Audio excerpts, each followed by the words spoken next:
Cuando concurren ciertas circunstancias, pocos momentos hay en la vida que resulten más gratos que esa hora que se dedica a la ceremonia conocida como el té de la tarde.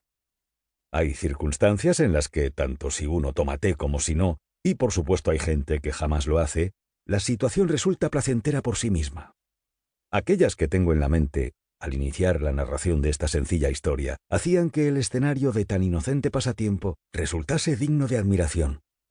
Los elementos del ligero refrigerio habían sido colocados sobre el césped de una antigua casa solariega inglesa, en lo que yo calificaría como el momento perfecto, en mitad de una espléndida tarde de verano. Parte de dicha tarde ya había transcurrido, pero todavía quedaba mucha por delante, y lo que restaba era de una calidad única e insuperable.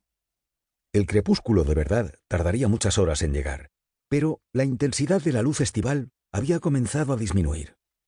El aire se había vuelto sedoso, las sombras se alargaban sobre la hierba suave y tupida.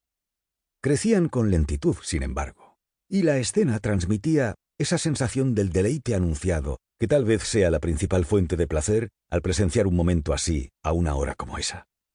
De las 5 a las 8 de la tarde transcurre en ciertas ocasiones una pequeña eternidad, pero en una como la que nos ocupa, dicho intervalo no puede ser otra cosa que una eternidad de placer. Las personas allí presentes disfrutaban con calma de dicho placer y no eran miembros del sexo al que se supone que pertenecen los devotos incondicionales de la ceremonia que acabo de mencionar.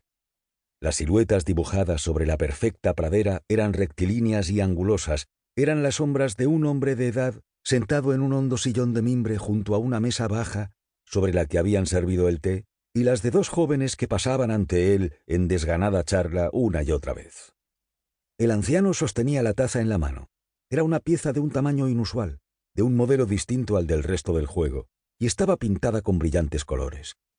Dio cuenta de su contenido con mucha circunspección, sosteniéndola durante largo rato cerca de la barbilla, con el rostro vuelto hacia la casa.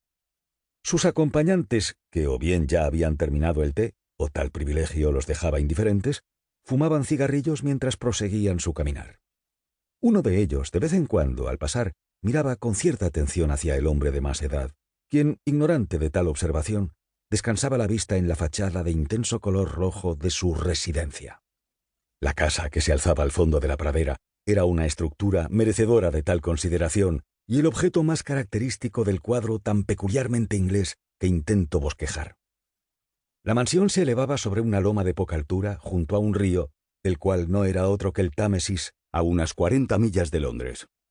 Una larga fachada de ladrillo rojo con gabletes, cuya apariencia el tiempo y los elementos habían dejado marcada con todo tipo de juegos pictóricos, aunque solo para mejorarla y refinarla. Ofrecía a la pradera sus zonas cubiertas de hiedra, su profusión de chimeneas y sus ventanas cegadas por las enredaderas.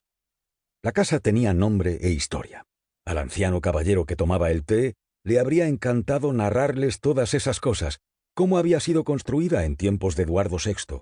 Había ofrecido albergue por una noche a la gran Isabel, cuya augusta persona había descansado sobre un lecho inmenso, suntuoso y con una inclinación terrible que aún constituía el principal orgullo del ala de los dormitorios. Había resultado dañada y deteriorada en el transcurso de las guerras de Cromwell, y luego, durante la Restauración, había sido reconstruida y muy ampliada, y cómo, finalmente, tras haber sido remodelada y desfigurada en el siglo XVIII, había pasado a las cuidadosas manos de un sagaz banquero estadounidense, que la había adquirido originalmente porque, debido a circunstancias demasiado complicadas para ser expuestas aquí, se la habían ofrecido a precio de auténtica ganga. Dicho caballero la había comprado tras mucho refunfuñar ante su fealdad, su antigüedad, su incomodidad, y ahora, después de 20 años, se había dado cuenta de que sentía auténtica pasión estética por ella, tanta que la conocía hasta el más mínimo detalle, y les podría haber indicado dónde situarse para verlos todos combinados y cuál era el momento exacto en que las sombras de las distintas protuberancias, que caían suavemente sobre el ladrillo cálido y desgastado, tenían la proporción adecuada. Además, como he dicho, el anciano habría sido capaz de enumerar a los sucesivos propietarios y habitantes de la casa, varios de los cuales gozaban de reconocida fama, y lo habría hecho, sin embargo, con la convicción infundada de que la última fase del destino de la mansión no era ni de lejos la menos honorable.